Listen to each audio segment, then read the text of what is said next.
Hi, Jack. Hi, Joe. So yeah, we were just talking off. Well, it's on camera, I guess, right? Off microphone about how human ears actually radiators. Well, not just human ears, but all ears. That's why you have so many blood vessels in there. Mm-hmm. But the animal that uses the most this kind of technology, the ear cooling technology, is actually the elephant, because elephants are so large and they create so much heat internally. Mm-hmm. Because you know how like fat people don't aren't don't get as cold as skinny people. When I used to be fat, I Yeah. would get not that cold, and now I'm So skinny. does And that mean that people with larger ears are better at dissipating heat? yes, they are. And it's interesting because when I was, I don't know, I think a college student, I was overheating one day. I think I was at the library, and I was researching how to cool myself down quickly. And what the internet told me was that I needed to cool down my wrists and my ankles. Yeah, you can do the same thing with your ears. Your wrists and your ankles have a lot of blood pumping through them Mm-hmm. all the time, and and it's close to the surface, Mm-hmm. and it has to go in there, otherwise your hands will die. So it doesn't go away from the surface.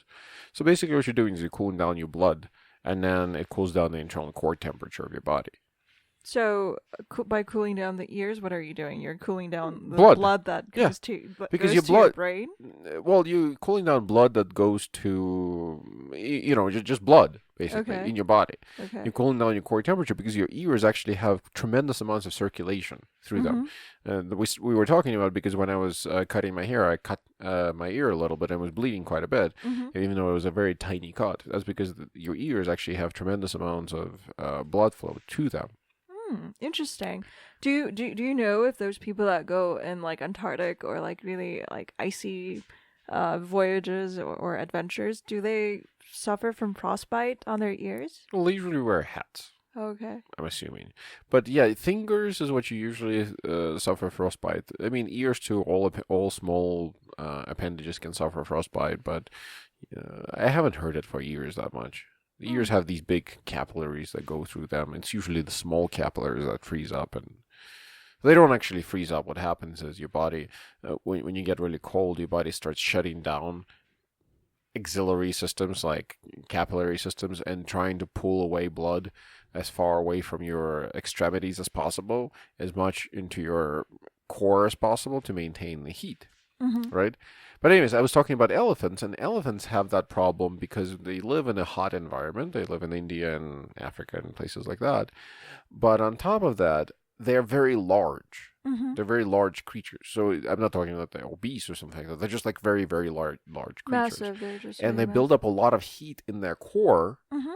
that needs to travel out, but it can travel out because it's very well insulated with, feet and feet and feet of meat, right? Mhm. Like an elephant, from the center part of the elephant to the outside rim where he can dissipate some of the heat. Mhm. There's like 4 feet of meat, Mhm. right? It's just Muscle, and muscle, fat organs, and fat, skin. skin, all kinds of Yeah. elephanty bits, right? So they pump a lot of blood to their ears and they flap their ears back and forth. They have those big, gigantic ears. Mhm. And it's not so they can hear well. I mean, they can hear okay, but the point of those ears is to actually cool them down. They flap the ears, Mhm. and that's what makes them cool down. Ooh.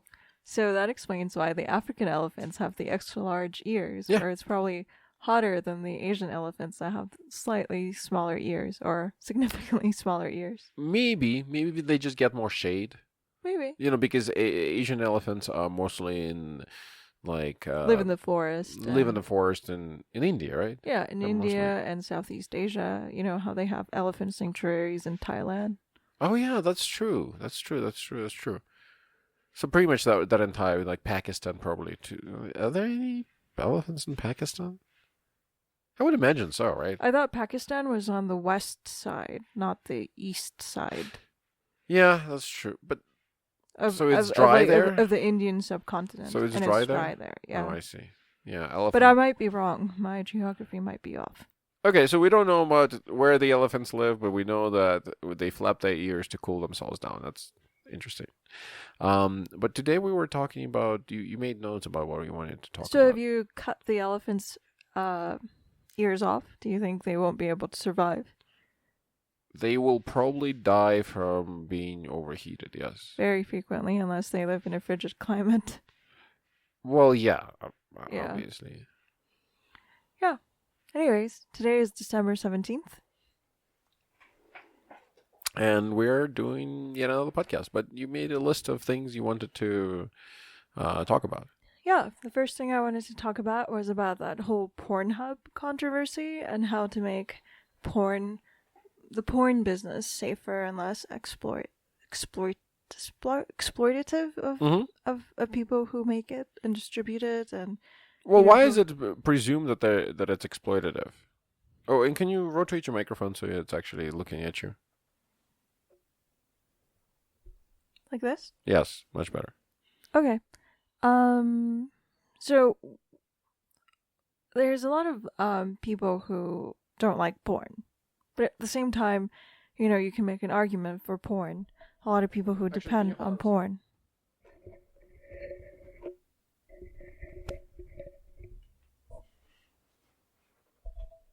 Go ahead.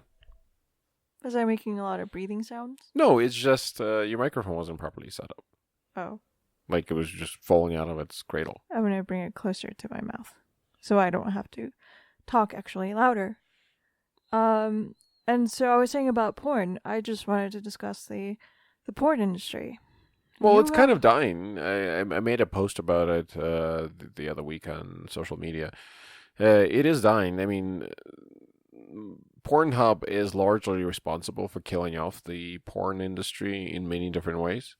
And now that they have successfully killed off the porn industry, well, let's recap what actually happened. So what actually happened is I think it's Canadian agency or some do-gooder organization,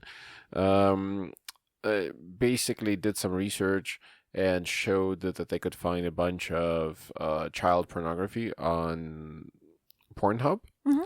Now, that may or may not be true, quite honestly, because I'm not entirely sure how they did this research, because they would technically be violating the law, and also how would they be violating the law? Well, because the laws in America at least, but of course they were doing it in Canada if I remember correctly.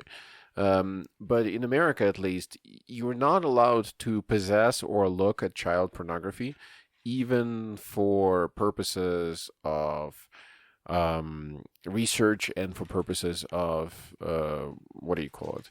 Journalistic purposes. Like for instance, if you're trying to cover a story on having a lot of porn that's child pornography on the on Pornhub, you're not allowed in America at least to download those images or be in save possession them, or even look at them, technically speaking.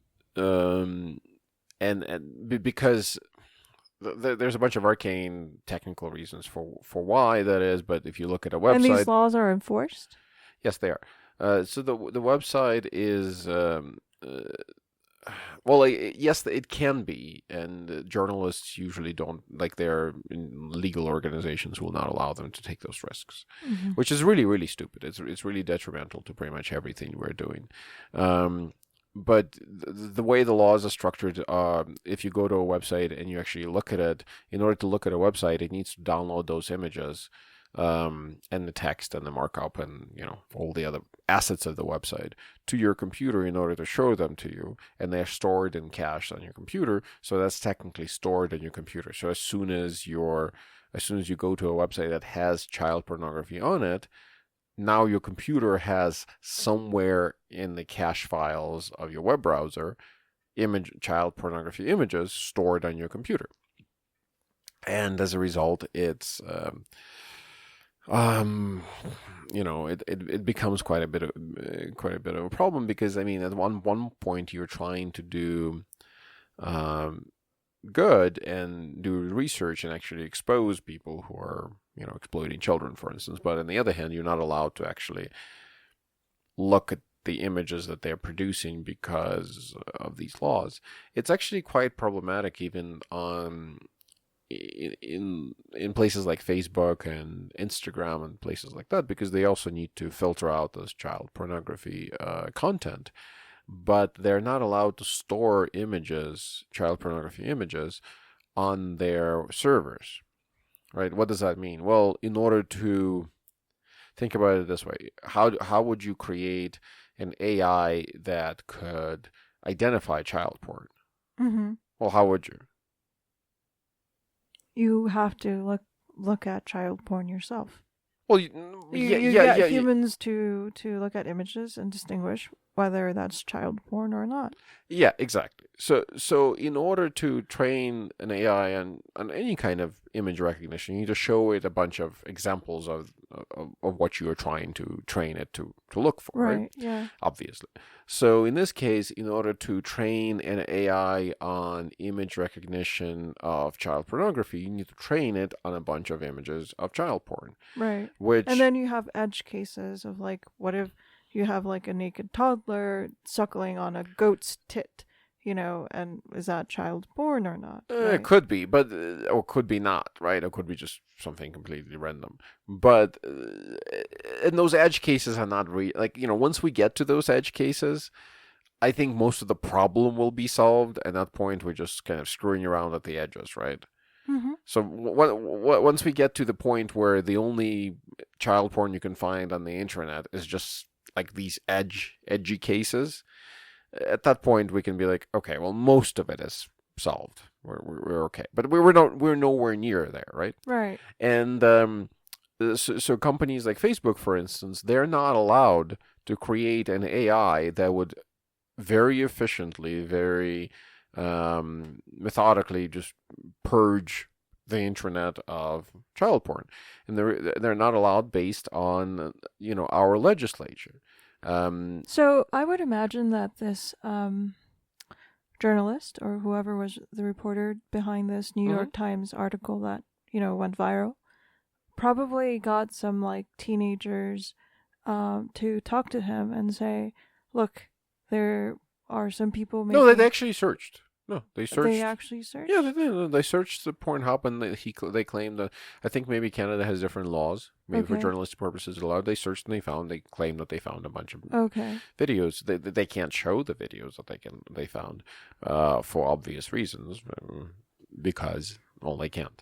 But so our laws in America are a little bit like stupid. Well, our laws in America, and that's what you kind of interrupted me because I was building up to the whole what Facebook is doing, right? Mm-hmm. Our laws in America are a little bit stupid because I understand it's kind of like I understand the intention behind the law that says no one gets to look at child porn, period, right? Like I understand why people, instinctually made that law. Mm-hmm. But what I don't understand is how people don't see how that's a problem for purposes of actually stumping this problem out, right? Mm-hmm. For instance, take a look at something like we were talking about just now, an AI filter. An AI filter would very efficiently solve this problem, but in order to create an AI filter, you need to train it on images of pornography or child pornography.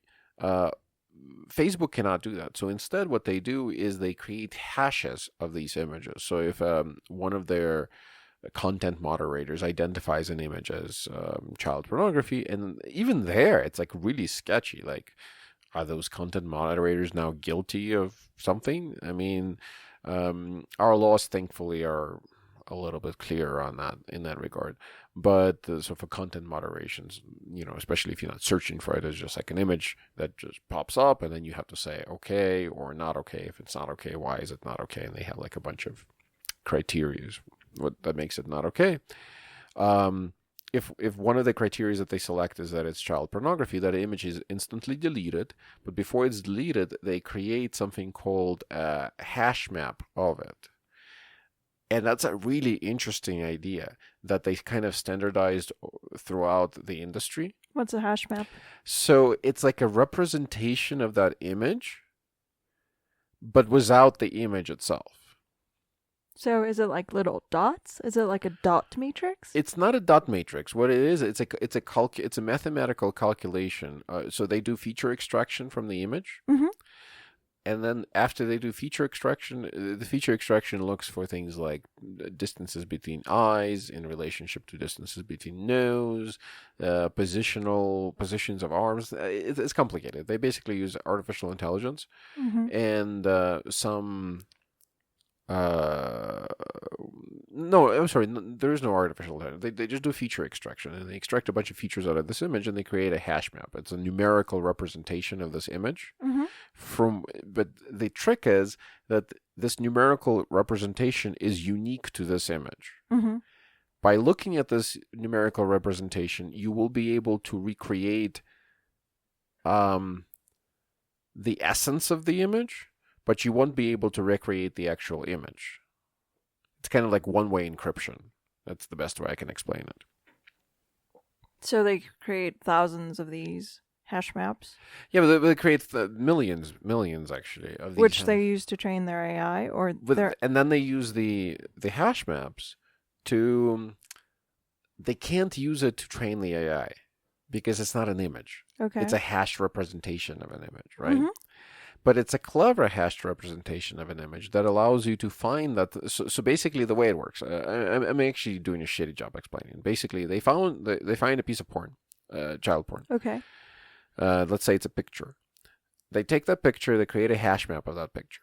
Based on that hash map, if you show a computer, 1,000 different images, and within those images there's maybe a few copies of the original image, but maybe it's flipped or resized or black and whited, or, turned black and white or something like that. Given the hash map, you can still pick out those images from the basket of 1,000 images, right? Okay. So you will still be able to spot that specific instance of child pornography. Even if it's been tweaked a little. Even if it's been tweaked, like flipped or mirrored, or, there's a lot of different, like twisted a little bit. There's a lot of different techniques that these people have been using to kind of avoid detection. But Facebook, thankfully, has figured out this very interesting approach where having the hash map of an image, they are able to find most instances of that image on their network and very quickly, instantaneously. Well, as it's been uploaded, right? That actually has cut down significantly on the amount of child pornography on places like Twitter and Facebook and Instagram and places like that, because they all share. And thankfully, in the industry, they do have this system that allows them to share these hash maps. And as a result, they can stump out at least a large torrent of this kind of content, right? The issue is that while the system is very good at finding other copies of the same image, it's not a smart system. It's not an AI system. Maybe if we work together towards, but the problem is that people don't want to legalize like aggregation of child pornography, right? But maybe I was gonna say that's kind of like a higher tech solution to kind of like what's it called, banning exploitation of underage kids to do porn, because what Pornhub decided to do after thinking about what to do and how to cut down on underage sex workers that are being filmed and uploaded onto Pornhub, is that they decided to only allow participants who can be verified with their ID. Okay, so no, that's not exactly what they did, because they purged they purged something like they went from 30 million videos. 10 million. Oh, really? Yeah. I heard Philip DeFranco tell me from 30 million videos to like down to 2.6 million from videos. 10 to 2. Okay. Yeah. From 10 to not to 2, to more than 2. But basically 6 to 8 million videos they deleted from their platform. So this is where I started this little tirade. The reason why I think basically Pornhub is now trying to go legit But the only reason why they became big and the only reason why they made a lot of money in the first place is because they blatantly allowed criminal activity to take place on that platform. Right? The way they became big is they allowed anybody on the internet to create an account, just like on YouTube, and start uploading pornography to their website. They basically were like YouTube for porn. YouTube for porn. Exactly. So you could make money from these videos, presumably? Through ads or something? No, at the beginning you couldn't even make money from videos. You could just post them. It was just a hobby for people to post? Yes. Okay. Later on, you could start making money from those videos. And that's kind of like the guise under which they did it is they were like, well, you can make money by posting videos, right? But in reality, they knew very, very well what they were doing. What they were doing is basically sanctioning intellectual property theft by allowing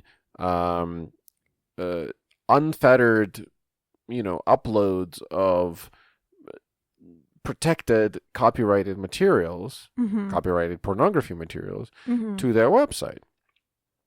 And so anyone could just rip off anyone else's content and upload it. Exactly. Okay. And the problem with that is that people have very, very, very little kind of empathy towards creators who create porn or sex work, right? Yeah. People are like, oh, well, they deserve. Why? Why do they deserve it? Why do they deserve to be ripped off? Why is it that half of the Simi Valley in California had to fucking go under? Why is it that all those businesses had to go under? Because we're simply. Is it because they don't get any legal protection? They don't get any legal protection. Why? Is it because we don't like them as a society. Oh, okay. Everybody in our society, like, oh, porn people are like just the other day, I was talking to somebody online, and somebody was like, oh, her opinion. He was talking about some woman who's a pornography actress. And he was like, oh, her opinion doesn't matter. She's just a stupid whore. And I responded, I was like, why?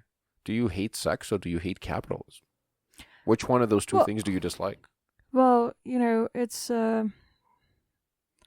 this idea that porn is bad. Why? From our Christian, Puritan beliefs. Okay, well, Christianity is stupid. In America. I don't acknowledge it as a viable thought process. And lack of acknowledgement that porn is kind of like... kind of important to people in America. It doesn't matter whether it's important. See, that's the thing that pisses me off. In our society, it really shouldn't matter whether or not it's important. Is it legal? If it's legal, then it deserves the same legal protections as the plumbers union. Right. If somebody puts on a uniform and goes to go work at that plumber's job, versus somebody puts on a uniform and goes to work at a adult film production company, and then later on they come back home, they deserve the same legal rights. They deserve the same protections. If somebody rapes them, the cops should come out and investigate. If somebody attacks them, the cops should come out and investigate. If somebody rips off their content, the police should take it down. Yeah. That's important. I mean, in a fair society, that would happen. In a fair society, if something is legal, we deemed it legal. We don't get to look down upon it after we deemed it legal. Yeah, we somehow operate on this idea that porn is like an underground business that no one wants to be. They're actual people with actual lives, actual cars, mortgage payments, rent payments, and they want to live, and they're decent people, and they don't want to be treated like crap. And professionals who do this as a business definitely need that protection. But people who, basically capture young girls into this sort of business, who don't want to do this, who don't want to do sex for a living, should be punished by the law. But okay. That is very true. But that's not the reality of the situation, right? For overwhelming majority of creators out there. Okay. That's not the reality of the situation. These Well, people are voluntarily doing the job that they're doing. There's not that many people who are trafficked into this industry before Pornhub, before the internet ripped them off. When well, pornography, sex exploitation has been a problem in societies for forever. yes, Because women have been selling their bodies as a means of making money when they have no other skills. yes, but at the same time, in Los Angeles, it was a viable, actual industry that had proper rules, regulations that didn't have underage people uh, in it, at least not as much. And then what happened, and of course there was a large, a large subset of that industry. Or I shouldn't say that industry because it's unfair to say that the same people who create just like porn of like a bunch of girls having sex or whatever, playing out different fantasies is not the same as child pornography, right? So Right. those people are engaged. We shouldn't conflate the two. Those, one group is engaged in a perfectly legal, legitimate business. The other one is engaged in a crime, Mm-hmm. right? We can't say that the both people are, somehow universally playing this in both categories. That's not true. And that's not true in the industry as a whole, right?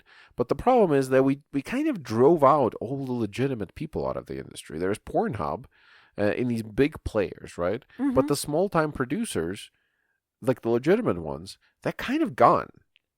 Mm-hmm. Right now, the only way they can make money is with live shows and cams and things like that. But they can't really make a lot of money with just video production. So was this hit to Pornhub like a trigger for possibly the rebirth or the of the porn industry?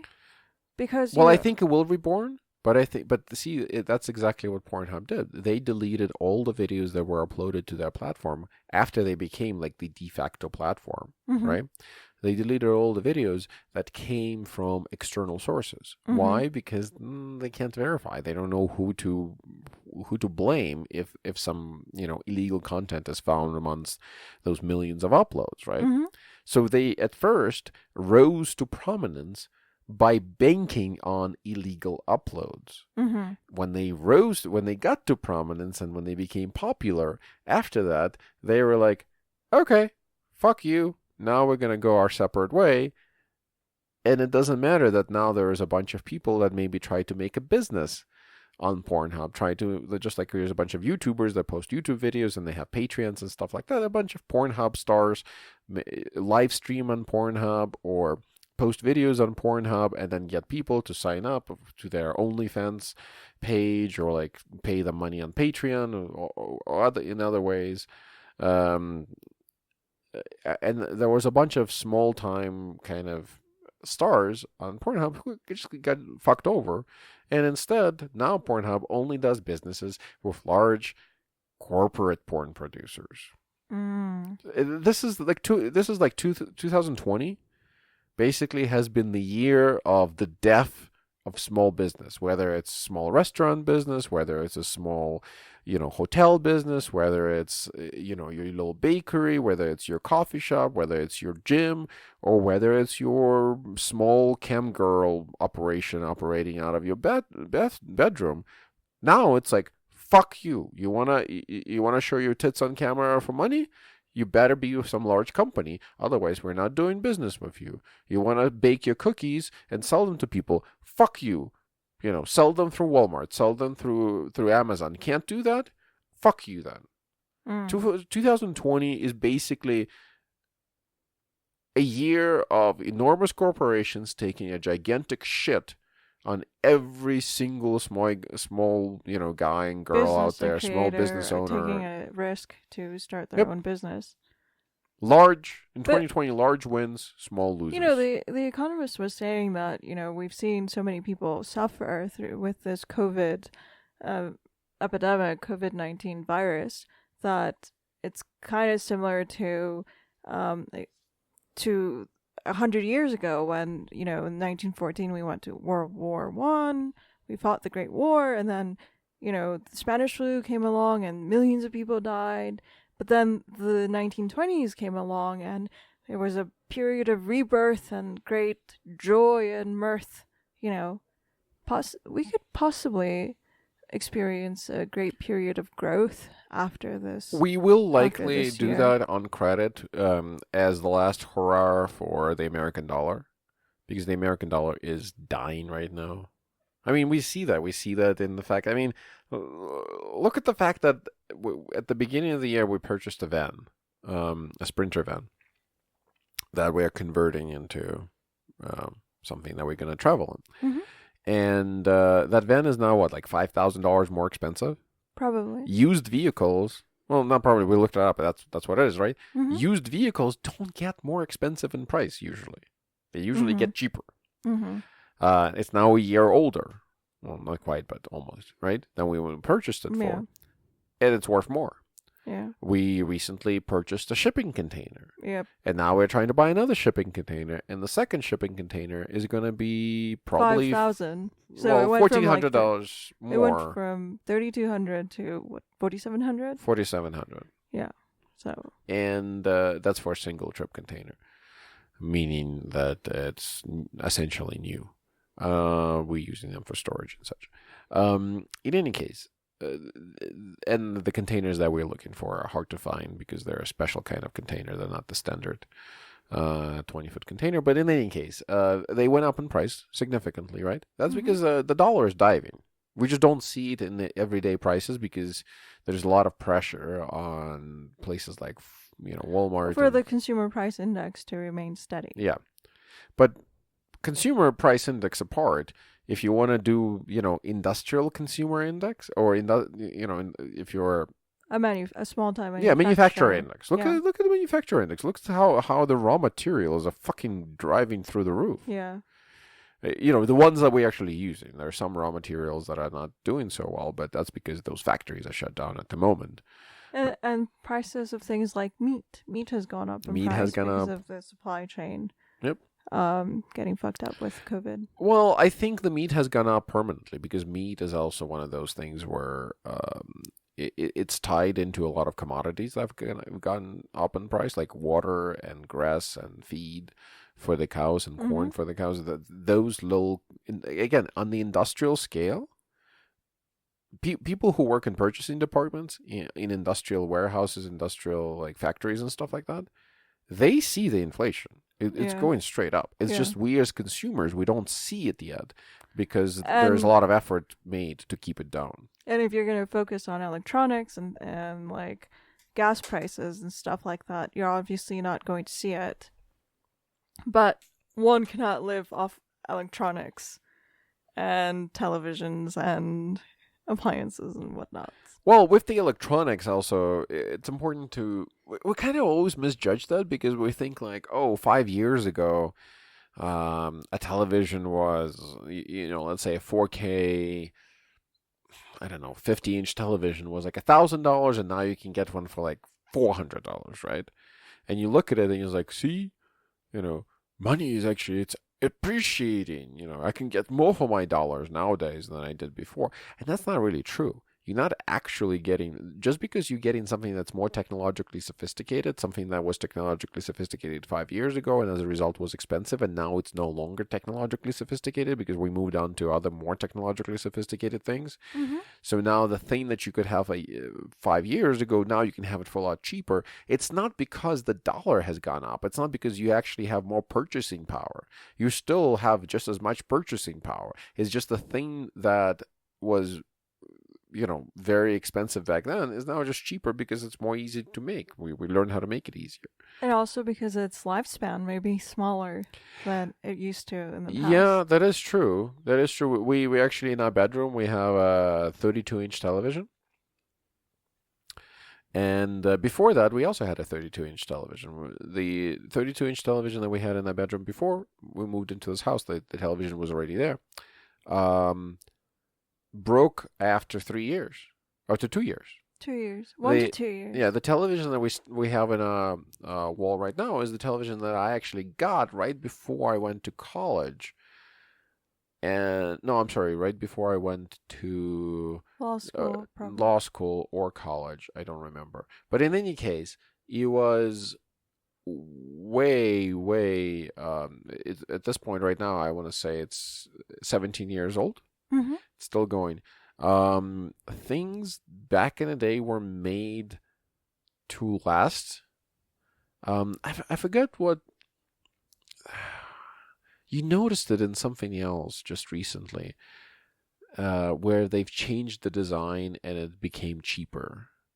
But like basically in everything nowadays, you see this where they make the walls thinner, they make the plastics thinner, they make the plastics lighter. Like this. Well, this what's it called? This desk that you have here, this standing desk, is sold at Costco every winter time, and they modified the design, kind of they curved out the front. It used to be a rectangle with soft edges.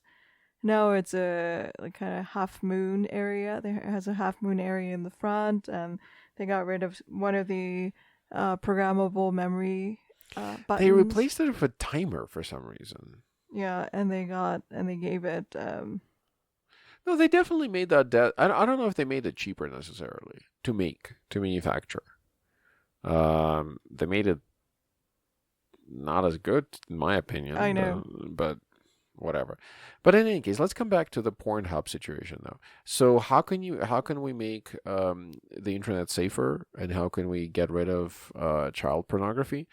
I don't know if we can entirely, but we can certainly get rid of it on publicly available websites like Pornhub or Facebook or Twitter if our government was to make some small exclusion from the child pornography law and create a nationwide child pornography database that can't be accessed by humans but can be accessed by artificial intelligence robots, or not robots obviously, but software. I'm going to call them robots. AI software for training purposes, as training data sets. Because if we can get AI that can be trained on recognizing child pornography, which is actually not that difficult, we know that it's not going to be that difficult. I mean, it's going to, I'm underestimating the difficulty there, of course, but we recently saw the demonstration of the GPT-3, the general purpose, I forgot what the hell it's called, but it's a verbal model. It's a language model, and a language model in deep learning, industry is generally referred to as like a conversational model. So basically, it's one of those robots or one of those AIs where you can ask it, you can talk to it. Basically, you can ask it questions, it can answer questions. It has the entirety of Wikipedia in its memory. Blah blah blah. Right? It was very impressive. I was impressed with its organicness, if you can say it, or call it organicness, because the AI generated a human. Well, that's a different model actually. Okay. So what they did is in this particular video, they combined. They took the GPT-3 model, which can be interacted with through API calls. Mm-hmm.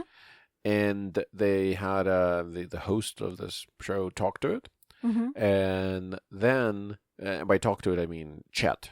So like he would type in his question, and then the GPT-3 would answer with text and back and because that's how it processes things, right? And after that, they took the responses and they fed it to another AI model, and that AI model generated the visuals, generated the face, basically, and generated a body for a human that doesn't essentially exist.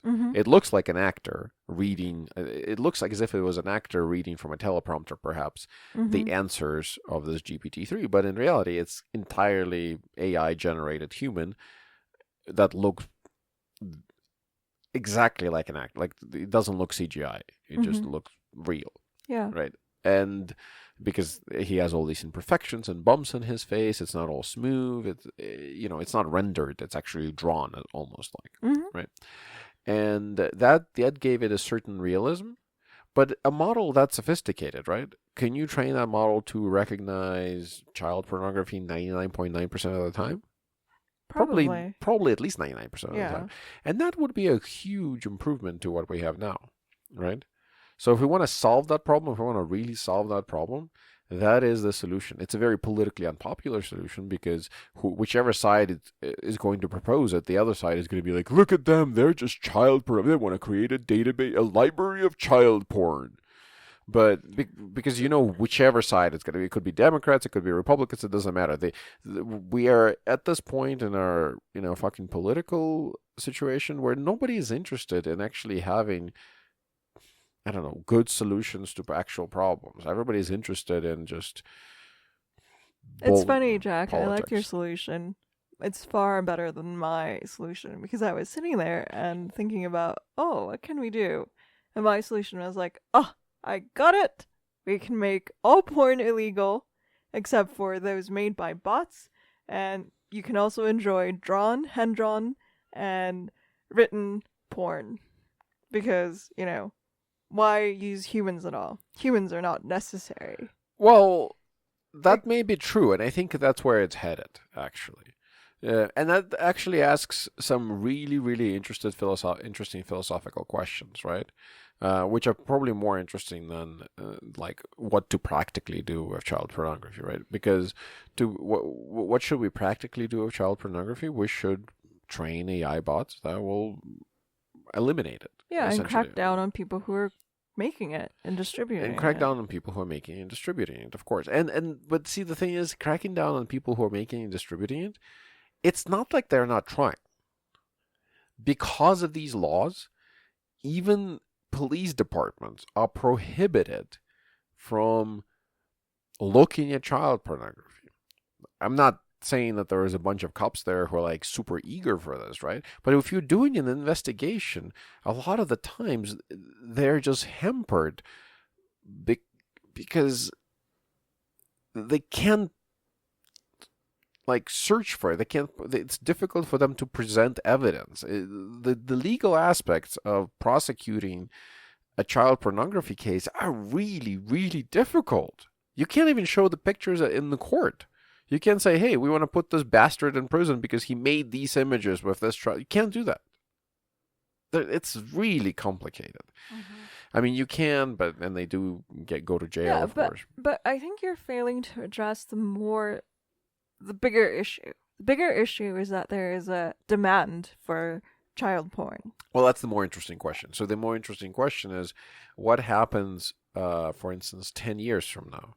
When AI technology is sophisticated enough where you can have two consenting adults, maybe, for instance, let's make an example.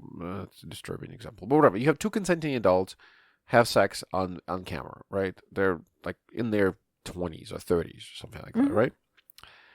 And then you have an artificial intelligence model where you play the video to that artificial intelligence model and turns one or both of them into children, right? In 10 years, we will have that technology, right? In 10 years, we will have a technology where, for instance, you can play basketball, videotape yourself playing basketball, and then have Michael Jordan be overlaid over you playing the same basketball, and it will look as if it actually happened, right? Like you can play basketball with your friend, and then you can overlay, LeBron James or Michael Jordan over your friend, and then just pretend like that you were playing with Michael Jordan, right? Right. Like that's going to be a case. That's going to be probably an app on your phone or whatever we have in 10 years.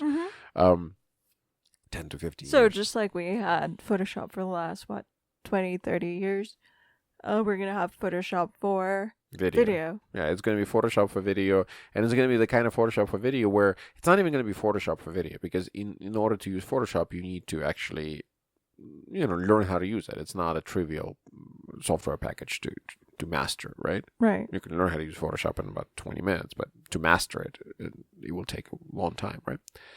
But I say that within 10 to maximum 15 years, we will have software where you could literally be like, could you put Michael Jordan instead of my friend Bill? And it just happens. Like you don't have to have any technical skills to actually do it. Mm-hmm. It's just going to be an app, Mm-hmm. right? So when you have that, you're going to have also situations where people will use that to generate entirely digitally created pornography. And some of that entirely digitally created pornography is going to be child pornography. We already have that right now, where you have models, women who are like 16, 17, 18 years old, and also men, and then they just Photoshop them in images to make them look like they're prepubescent, like 12, 10 years old. They make their tits smaller, they erase the hair, and so on and so forth, right? And then they upload it to the internet, right? And then the question is that illegal? And right now there were several. I know about it because I read about the legal cases regarding it, and there were several legal cases about it, but there isn't a really clear decision about where we're going to draw a line in there at the moment. And the philosophical question is, where should we draw the line? Should we allow people to create pornography that is disturbing to those who don't, who are not into pedophilia? But it's not just pedophilia; it's other kind of like weird fetish stuff, like violent porn, and. But that's legal.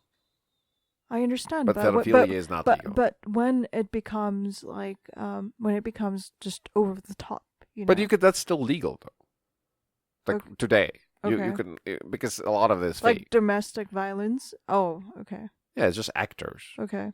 Producing stuff. I mean, not a lot of, some of it isn't. Okay.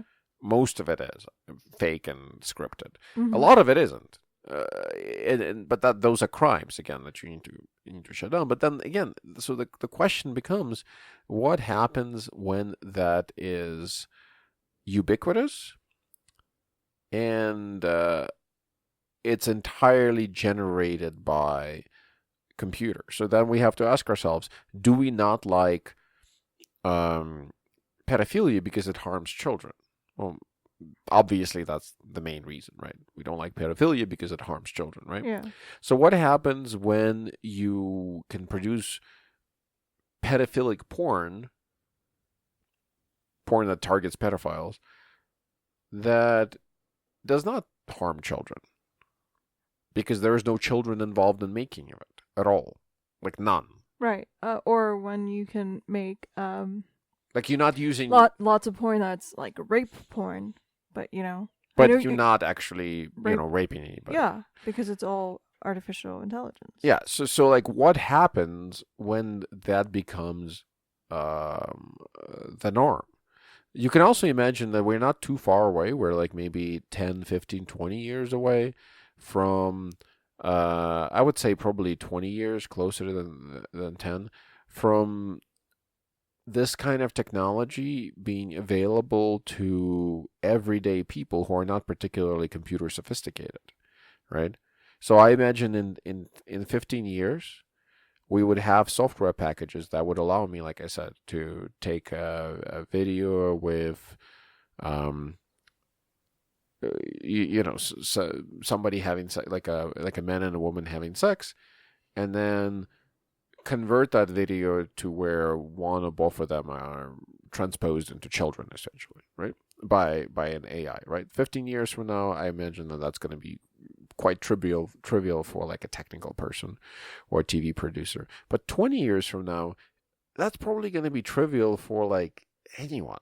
You'll probably have an app on your phone where you can like literally describe a scenario, and the app will auto-generate a video for you based on the scenario alone, and it'll be like just unique. Like right, yeah. you won't have any of the, I don't know how to say it. Like it's generated. It'll be tailor made for you. It would tailor made. So at that point, like what is our societal expectation? How are we going to handle it? Are we going to say, okay, well in this case, pedophilia is okay as long as we don't actually harm any children, or we're going to say no, it's still wrong because it still destroys, certain parts of our society, or maybe deranges people in a certain way. That really reminds me of the whole situation with lab-grown meat. I was listening to a podcast with some vegan hosts, and they were talking about lab meat and how they felt about lab meat. Do you consume lab meat if it's widely available because your problem is mainly with the humane treatment of animals, or do you say no because you just don't like meat? And sort of like, well, if you don't like meat, then you don't like meat, then that's a pointless conversation. It's like if somebody says, but do vegans like fault other vegans now because they're like, oh well, it used to be about the humane treatment of animals, but now it's just we've changed our mind. It's just we don't like the taste of meat. So, but again, if you don't like, think about it this way: it's like I don't like the taste of broccoli, right? I don't need this emotional support group for people who don't like the taste of broccoli. Okay, so but let's lay it back over the pedophilia porn issue. Oh, that's a big jump. Okay. To me, it's kind of like the same issue. How? Because it's like, well, we don't want you to be a pedophile because you're hurting children. Yeah. So, therefore, pedophilia is illegal. Okay. But here's the thing. Pedophilia exists.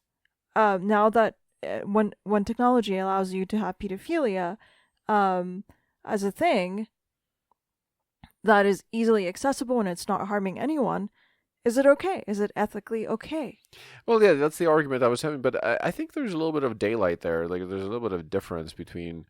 Okay, so let's go back to vegans for a moment. Or are we going to invent like a new way? No, pedophilia is bad because it's just ethically wrong. You should never want to have sex with a child, which is a fair argument, But then you can argue, well, these people who are pedophiles, they are, somehow they have some kind of mental. It's a mental disorder. It's a mental. It's some a problem. kind of psychiatric disorder. It's a psychiatric disorder, yeah. Right. And do you help them? How do you help them? Well, so the two are the argument that I would make where these two things are, while I can see the point that you're making in terms of how they're similar, but I think they're different in a slightly different way. So let me see if I can think about it for a moment. So with meat, if you're a vegan because you care about animals, you care about animal welfare, right? Yeah. First of all, let's list the reasons why you why care about the humane treatment of animals. Well, what are the reasons for being vegan, right? You don't want them to be, caged. You care about animals. Yeah, one. yeah. So other reasons for being vegan. You think every living thing is sacred.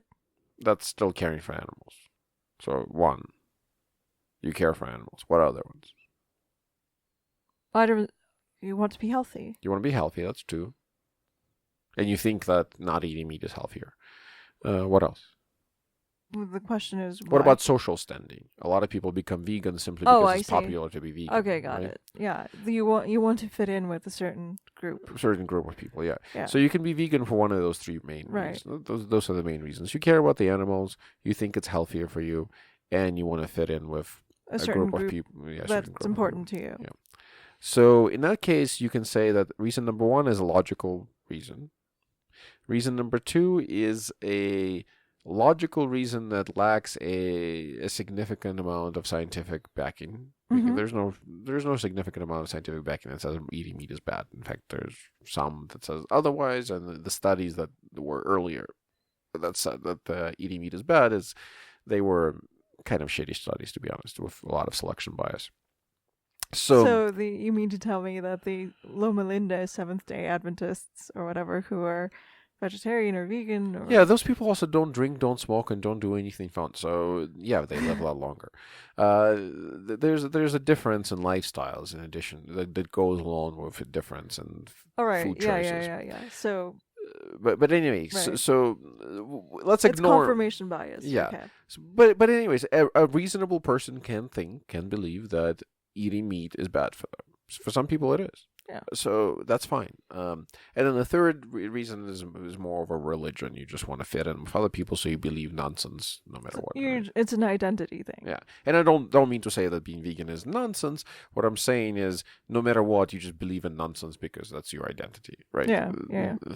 It's part of your identity. It's important to you. Yeah. So the people who are not eating animals, who are vegan, but again, if you're vegan, if you think about it, if you're vegan because you care for animals, and that's your main kind of thrust of your reason for being vegan, you could also be a vegetarian, right? That's why I always I always think that veganism is a bit of a religion, and it's all about being accepted by your in-group.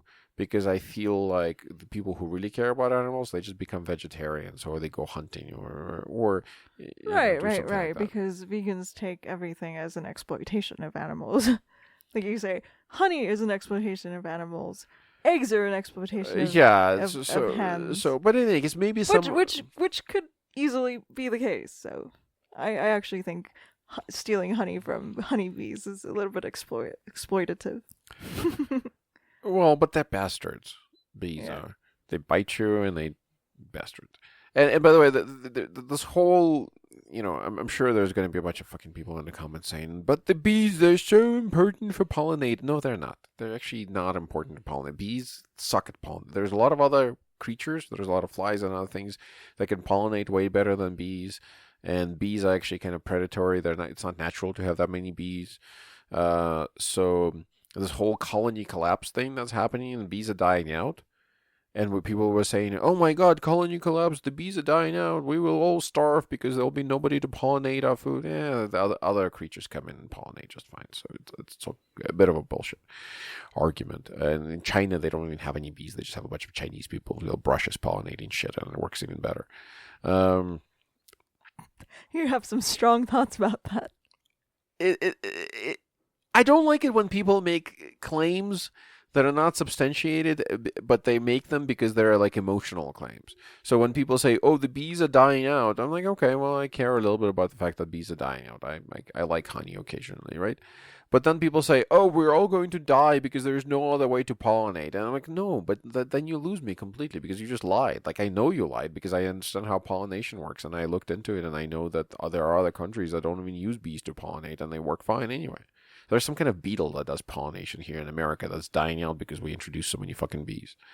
So let's not, And what about the wind? And what about, other factors? Yeah, exactly. Fuck bees. But in any case, and a bee bit me once when I was a child, so I'm still holding a grudge. I experienced the same thing, and I don't hold a grudge against the bees. Well, you hold a grudge against turkeys, so. Oh yeah, I do strongly there hate turkeys. Yeah.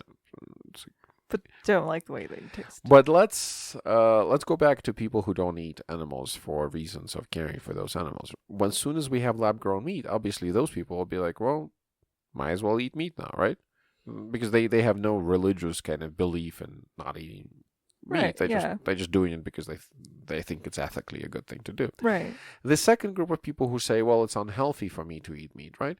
Those people also might change their tune, especially if this meat is, very finely balanced or whatever.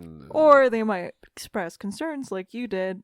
It's originally built from one cell, and the cell is multiplying so quickly, maybe it might be cancerous. Yeah, that's the concern that I had, actually, so I should point that out. The way they're growing these is they're taking stem cells from, chickens, cows, whatever. Chickens, I think, primarily right now. Mm-hmm. And they're taking those stem cells and they're causing them to grow by essentially bathing them in a bunch of the different growth factors, right? Mm-hmm. Well, what do we know about cells who uncontrollably, unstoppably grow and reproduce? Well, we usually call them cancerous cells, right? Mm-hmm. So essentially what they're doing is they're creating these cancerous cells. Mm-hmm. Now, people will always tell you, like, well, you can't catch cancer. And they're stupid. Yes, you can. Dogs catch cancer. Dogs catch cancer, and we don't know about humans. Humans can also catch cancer. What makes you say that? Actually, could you expand because that? there's certain cancers that dogs can catch one from another, and what about humans? We have none in the wild, but we don't know enough about it. right? We haven't researched it, Yeah. maybe. But the way it works is there are certain proteins in your body, and proteins. This is kind of complicated, but basically, fold proteins are like these strands of molecules, and they can fold in certain ways, and they can be, and when they attach, they fold into like these little spirals, and they can spiral in one direction, and then they do one thing in your body, or they can fold in another direction, and then they don't do anything in your body. That's Yeah, they get ruined. they get essentially ruined. Yeah. Yeah. There's that disease, the chronic wasting disease for deer. Mm-hmm. That one is really scary. That one, the way it works is you get these prions, which are these like kind of protein Broken up. So fucked up proteins. Yeah, you get these proteins into your bloodstream, or deer get it into their bloodstream, or into their. They primarily eat grass that some other deer peed on. And so it's transferred through the pee. Yeah, it's transferred through the pee of the diseased deer, right? Mm-hmm. But it doesn't have to transfer through the pee of the disease, because you'll be like, well, why is this deer eating grass that another deer peed on? Well, sometimes it's eating grass that another deer peed on 2 years ago, because these prions they can Mm-hmm. survive on grass leaves. Well, grass would die by that point, but like a stick or something like that, right? Or a tree, right? The disease, not the disease, but these prions, they can survive, or I shouldn't say survive, because they're not alive. They're just literally protein molecules that yeah. folded. Unlike bacteria or viruses, proteins are officially dormant, so to speak. Yeah, it's just like a piece of silica, like a grain of sand or something like that, only different molecules. Right. So if they're dormant, how can they do damage in the human body? How can they trigger your DNA too? Well, they don't trigger the DNA. So what do they do? What I happens- understood it's sort of like mad cow disease, Yeah. but how does it affect you? So the way it works is these proteins, they're important. The specific proteins, the specific prions, right? Mm-hmm. They are proteins that are important for patching and growing brain tissue in your brain, Mm-hmm. right? You naturally, I shouldn't say you, because people suspect that it will work the same way in humans. It hasn't jumped to humans yet, Mm-hmm. this particular disease. When it does, it'll be really scary. But currently in deer, what it does is it goes into their bloodstream. It goes to their individual cells that produce those kinds of proteins. And their cells, it's almost like they learn a bad behavior. You know, in Russian, there's a saying, "С кем поведешься, от того наберешься," which means like you just like you model whoever you're friends with, right? Uh-huh. So these cells inside these body of these deers, they look at it and it's like, oh, look at that! I've never folded this protein in that way, because it's the same protein that the deer generates. It has the same exact chemical structure, only it's folded differently.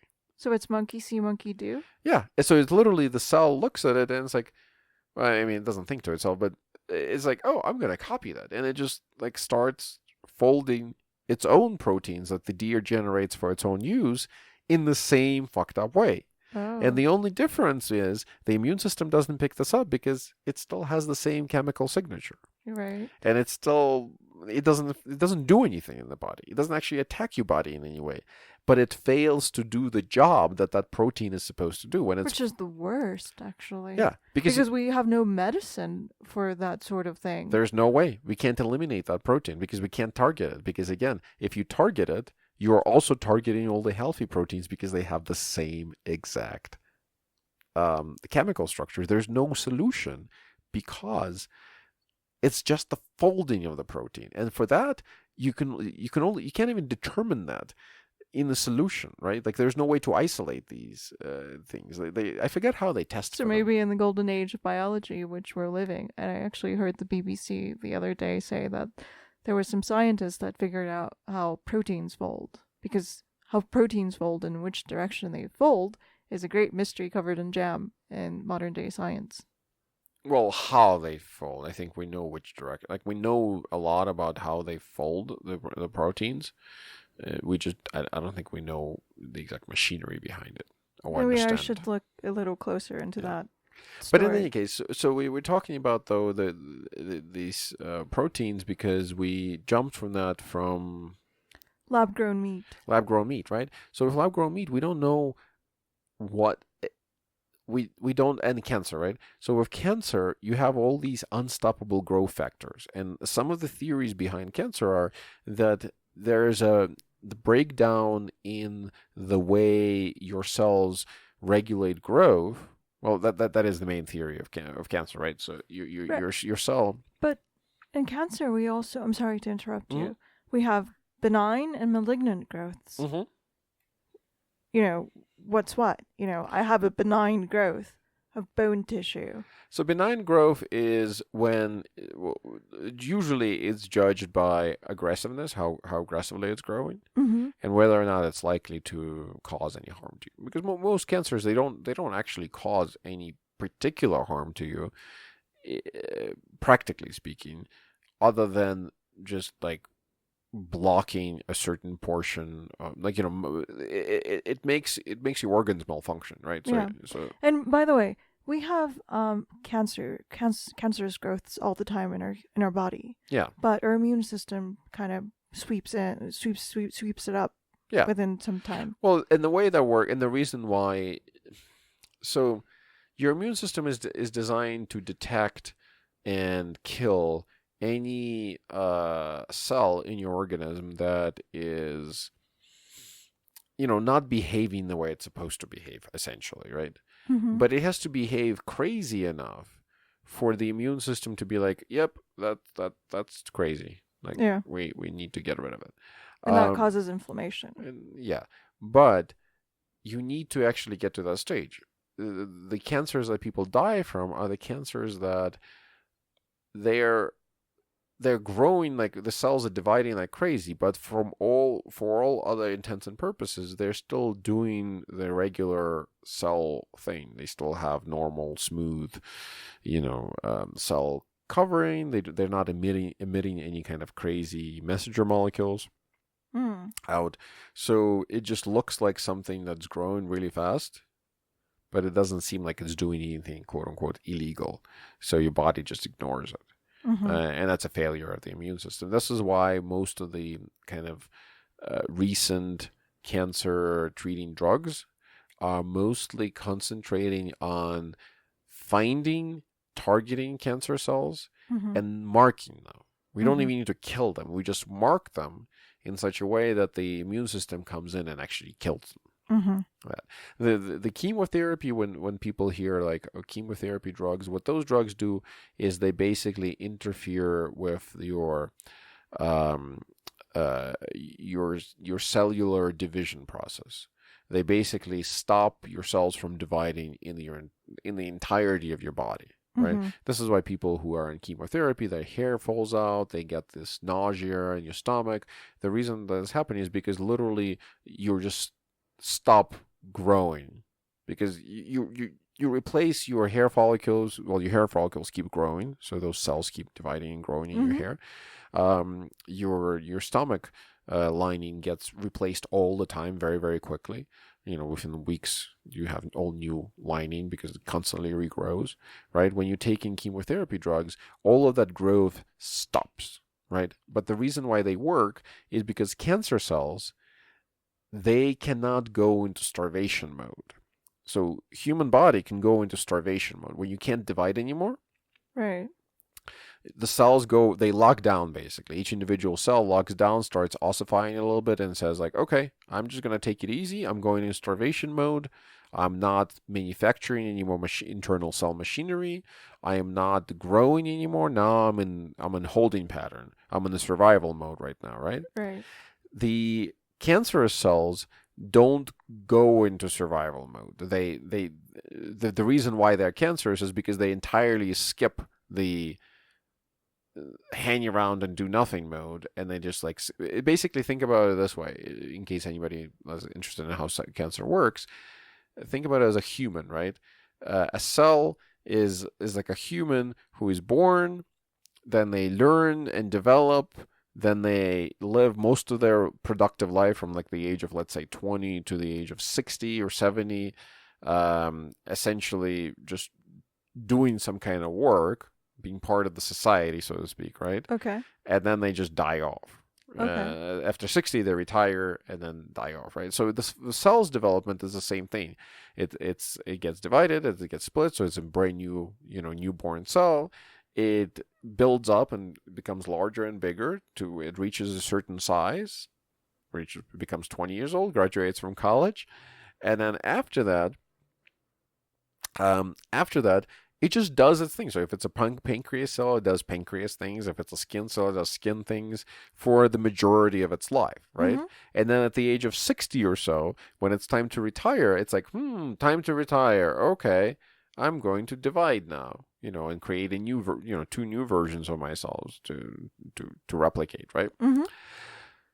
And cancerous cells, they skip that entire middle section. They go straight from, woohoo, I hit puberty, to let's have children. They don't have the middle part of, hey, let's be productive members of this organism for a bit. And once you kill them? So what happens is when you go to chemotherapy, in chemotherapy, you basically tell everybody, hey, there's no more food. No more division. Nobody gets to divide. Just sit tight and be a productive member of our society, right? Since cancer cells don't have the capability to sit tight and actually be productive, instead they just like, woohoo, I'm matured, now time to divide. If they try to divide, there's not enough resources, and then they die, right? How interesting. That's how chemotherapy works. This would lead me to believe, or speculate at least, the importance of fasting for a number of days as you get older. Oh, as yeah. being beneficial for your immune system to clean up cancerous growths that you may have. That's cell autophagy, Mm-hmm. cell death, essentially. People hear that and they always like, oh, cell death, that sounds bad. But it's actually good, because what happens is it just kills the weakest of the weak. The ones that are more likely than not to just become cancerous. Yeah. Right? And while the strong ones survive. So it's like, well, whatever doesn't kill you makes you stronger. It's kind of true, like on a cellular level, literally. Mm-hmm. But when you're eating lab-grown meat, and the way you can pass cancer from one person to another is there's a bunch of these growth factors. They're the growth molecules that trigger growth of various cells, right? Mm-hmm. And cancerous cells, the reason why sometimes cancer can be malignant and spread all over your body. And so you're saying that you can excrete them in your saliva, or maybe your body fluids? In your bloody fluids, yeah. Yeah. What happens is, so have you ever wondered, like sometimes they say, oh, well, the cancer in this person started here and then it spread all over their body. Well, the way it spreads is through those messenger molecules, right? Where they start messaging things, and it works differently in different ways. But from what I understood, the main process is they trigger essentially cancers in other parts of the body by just giving them false messages about how they need to grow, essentially, right? So if you eat, it's kind of like my analogy maybe with why I consider Trump to be a cancer on this country, because with his fake statements, and I can talk about that later, a fraud, he's basically deranging a good portion of this country that otherwise was normal, decent people into becoming crazy. And that's happening just like with the cancerous cells, normal cells that otherwise wouldn't have become cancers, when exposed to tremendous amount of different messenger molecules who are telling them to grow, can become cancerous because of those messenger molecules. So if you're eating a steak, which was essentially grown through a process of cancer, that may or may not have proteins and other messenger molecules that could trigger cancer in your body. And I'm not saying it will, we just don't know yet. We haven't studied this yet. So I would be careful when it comes out, when the lab-grown meat comes out. For the first 2 to 5 years, I would probably have it occasionally, but I wouldn't make it a main staple of my diet, because we don't really know, and because it's so expensive. This kind of meat is so incredibly expensive. We haven't actually fed it to A um, sufficient number of sufficient, people. or even dogs or other, dog model. In Animals. We haven't biology, done a any model animal is an testing. animal. Yeah, we Yeah. haven't done a lot of animal testing Yeah. on these things, right? And we should before we kill ourselves with it. That puts a damper on feeding, humanity. Because, one of our concerns for the future as we continue to multiply is how are we going to feed, the billions of humans that are supposed to populate this earth? Well, Since it takes a tremendous amount of resources to grow cows, to grow yeah, pigs, to feed chickens, the population of cows is going to plummet on Earth there when that happens. Just like horses. I mean, the population of horses plummeted between 1900 and 2000. Yeah. Between 1900 and 2000, the population of horses declined by 99%. Well, we had the automobile revolution. No, I understand that, but it's actually kind of like an interesting Well, philosophical is it one question of those there. things where we went from 1,000 horses to 5 horses? Or is it one of, 99%. 99% of horses died out? Yeah. Oh, wow. Declined by 99%. Okay. Because who owns horses nowadays? Right. Back then, everybody owned a horse. Yeah. I So wonder how people own, like, vegans would 15 feel horses. about that. When everyone actually went vegan and, now there's Now there's no point to have cows. there's no point. Yeah. All I those mean, lives that milk and stuff. could have been are no more. Or never realized. Yeah, and are they good lives? Are they bad lives? You don't know. Yeah. I was actually thinking about it, just generally speaking, that there's something really wrong about how many people we have on this planet, and I think if we do, because I was also talking to a friend today about immortality and how should we not pursue immortality, and I don't believe we actually will ever get to immortality, but amortality, inability to die from old age or not dying from old age. So, how would you classify immortality? Or how would you define immortality? Well, like I said, I don't think we can get to immortality because immortality is inability to die. Now, I already believe that I can't die because I'm a DMT creature from another world, but that doesn't mean that this body can't die. And when it does, the trip through this particular universe will end, right? So I have a good incentive. I really don't believe that I will die when I die. So I'm not terribly afraid of death itself, but I am afraid of the fact that I want to get to fully explore this realm. I want to leave on my own terms, basically, not somebody else's terms. Well, that's so much better than what I have, which is I die and I die. You have a far more whimsical expectation of things. Well, it's not an expectation. It's a 100% certainty. Does that make you feel less stressed out about this life?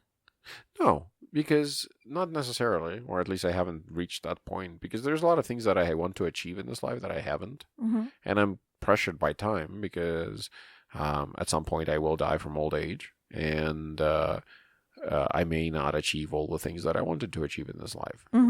Kind of because there's a lot of fascinating aspects. I have, my personality. I can live many lifetimes and not get bored. Unlike perhaps many people. Though I don't know. I hear that as a refrain from a lot of people. When I talk to them and I ask them oh, what do you think? Would you want to be immortal? And a lot of people say no, I will get bored. I would rather die.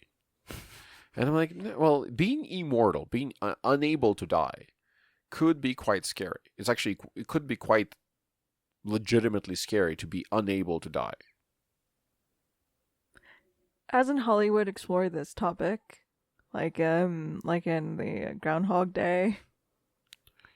Sort of kind of lightly, where Bill Murray cannot die at every, Oh yeah, that's right. He does try to commit suicide, doesn't he? Yeah, and he just resets. Yep. I forgot about that.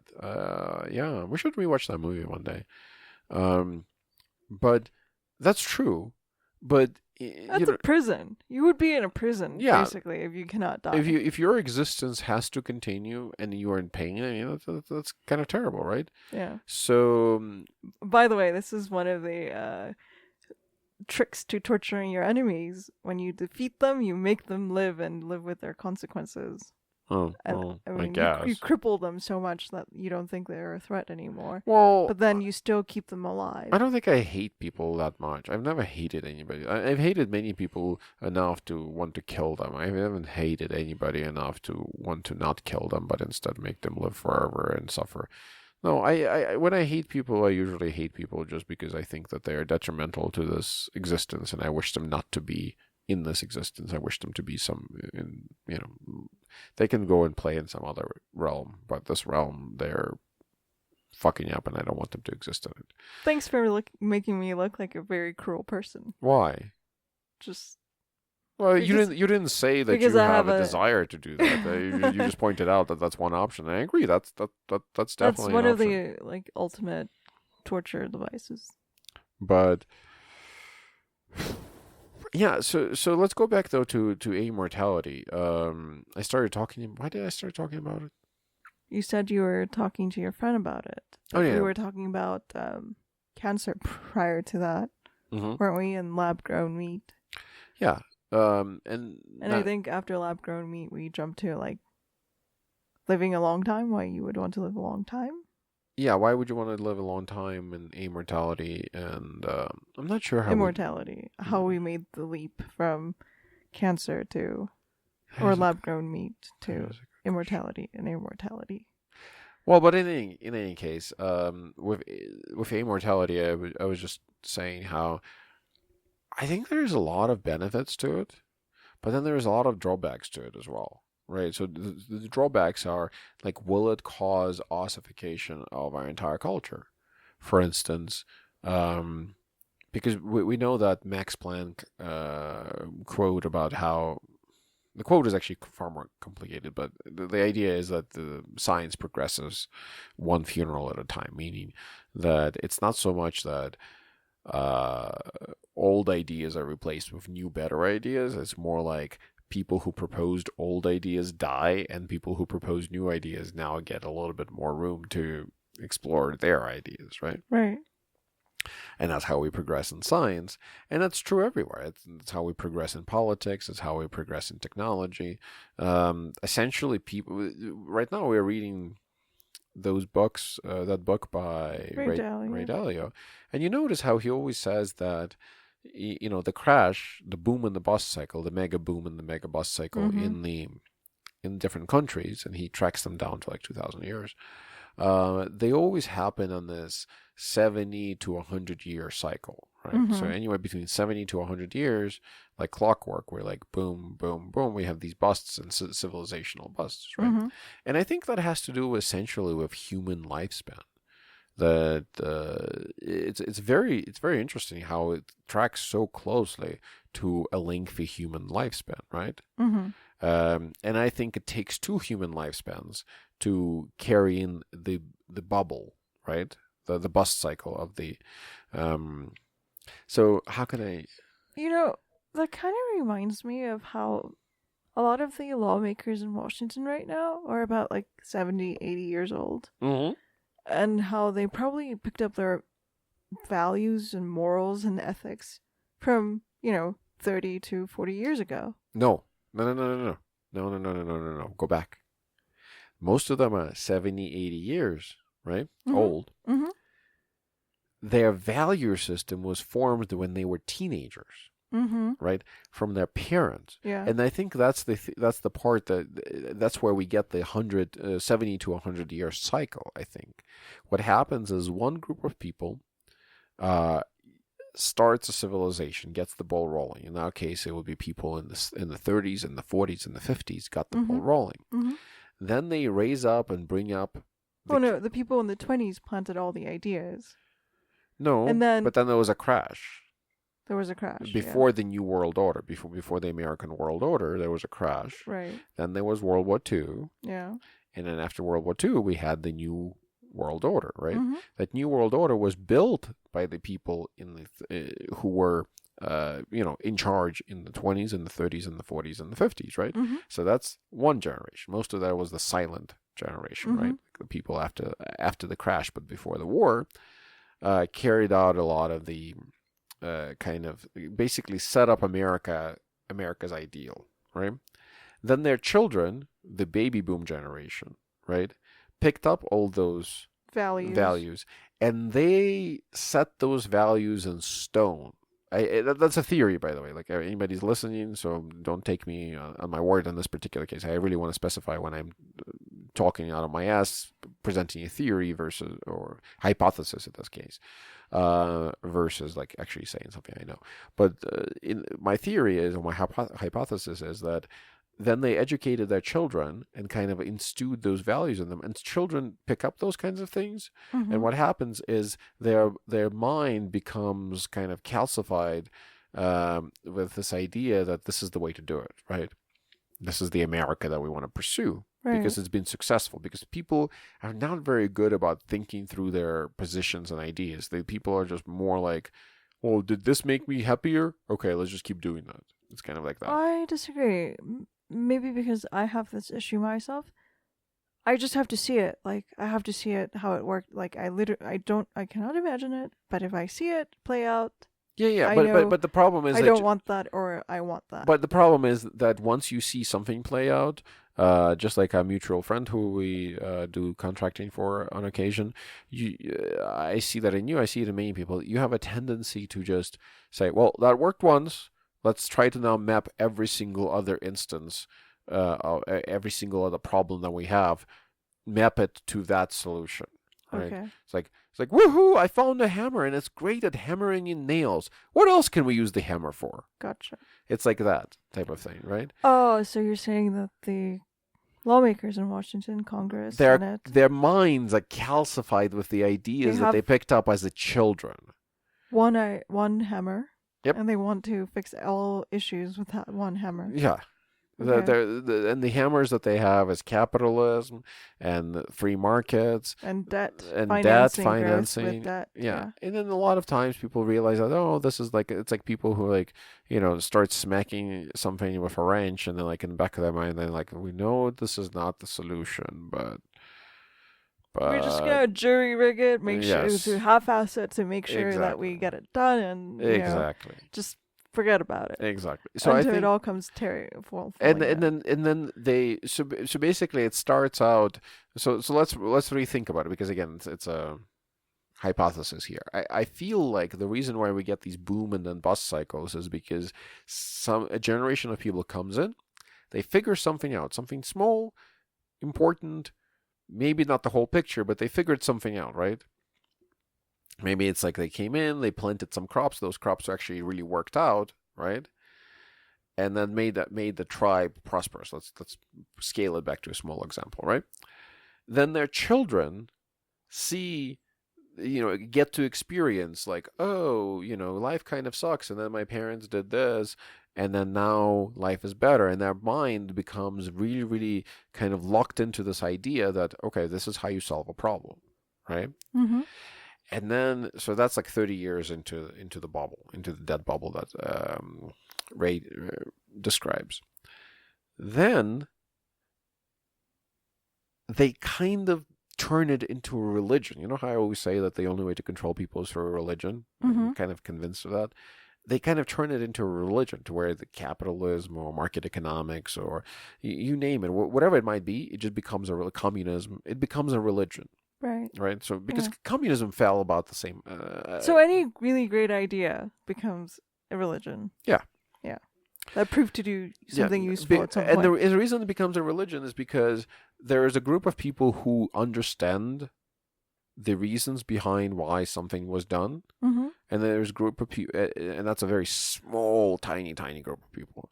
And then there is the overwhelmingly large group of people who only understand it from a point of view of results, where like, well, it sucked, and then we did this, and then it didn't suck anymore. It's like a rain dance, right?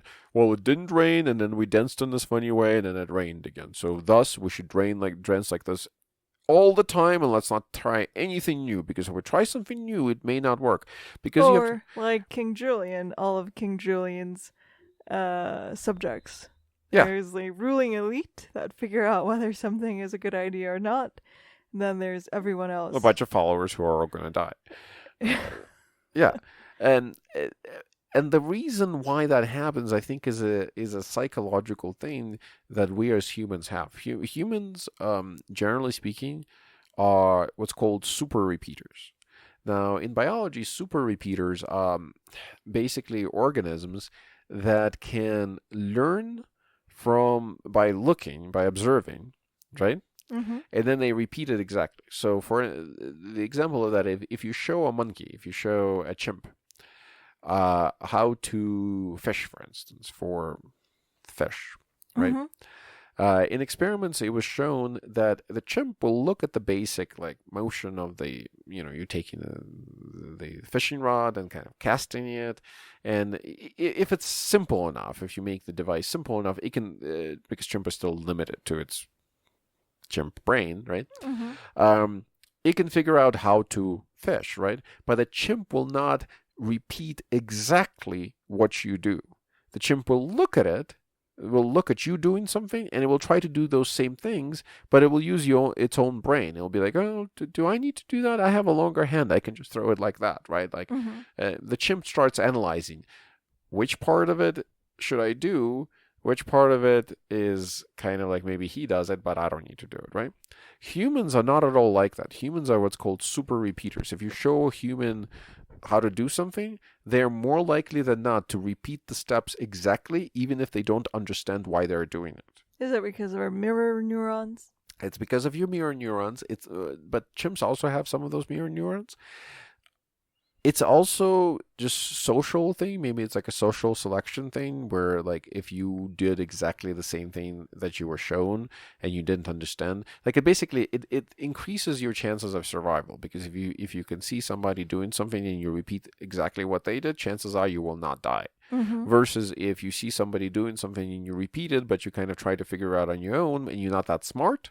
Mm-hmm. So basically, the super repeating is a really great strategy for stupid people. Yeah.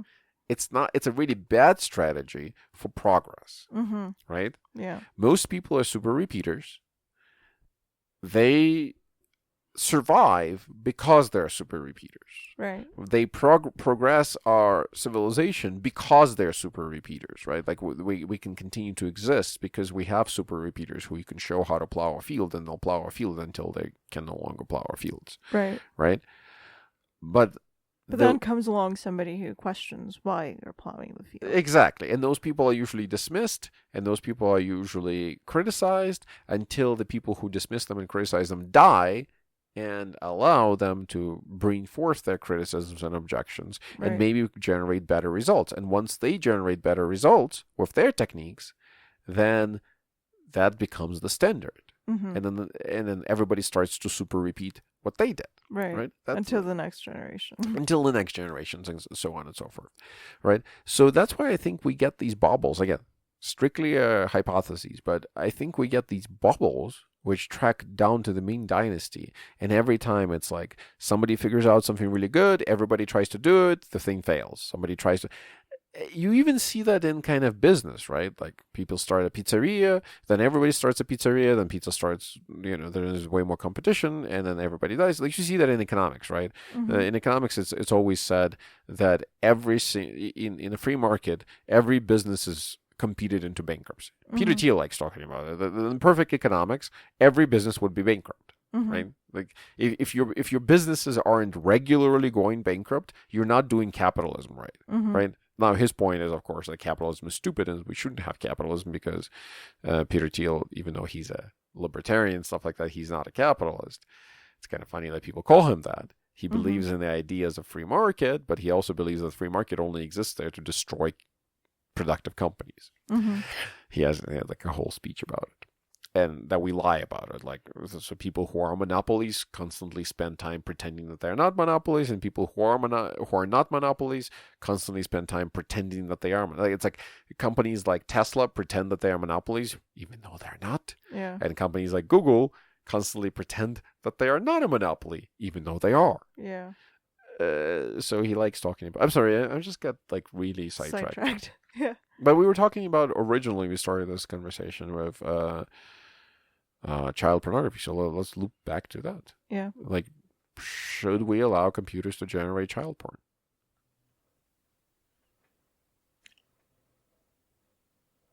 I don't see why not. There are some downsides to it, Yeah, which we can think through. Okay, let's explore them. What Oh. are the downsides? Oh, I remember. So we were comparing not eating meat after lab-grown meat becomes safe. Let's say we did the studies in there. It's completely safe. It's completely easy to produce, and it's inexpensive, right? Mm-hmm. Vegans not eating meat even after it's safe and inexpensive and lab-grown, Mm-hmm. versus people, producing child porn using computers. And the daylight, the difference between those two categories that I've seen is not eating meat does not derange you mentally. It doesn't damage your psyche. Mm-hmm. Watching child pornography may or may not, and we don't know yet, but may or may not actually cause you certain level of emotional and intellectual derangement. Meaning, Right. it's not just like, for instance, right now we are finding they doing these studies. I don't know how accurate these studies are, unfortunately. In The Brain That Changes Itself by Norman Dodge, he has a chapter on pornography, and he definitely thinks that exposure to a lot of pornography makes you want like even more hardcore pornography, which eventually it just like becomes kind of detrimental to your life. It just, you stop existing and you want more and more and more and constantly like a bigger thrill. Yeah, And that is mostly the that's what they're the finding. downside. That's what they're finding. They also, and based on that, so I think when he wrote that book was about 2007, maybe 2008. Okay. So that tracks. So that was just the beginning of it, right? Yeah. Nowadays they're doing these studies, especially with incel men and incel, if you don't know, is involuntary celibate men Yeah. who can't find themselves, and who also somehow are getting classified as like women haters or people who are obsessed with just sex for sex sake or something like this. Okay, so let's backtrack.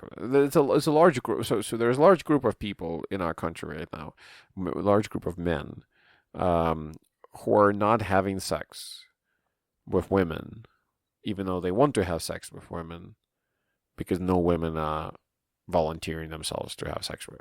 Mm-hmm. Right. So that's kind of like a description of it, right?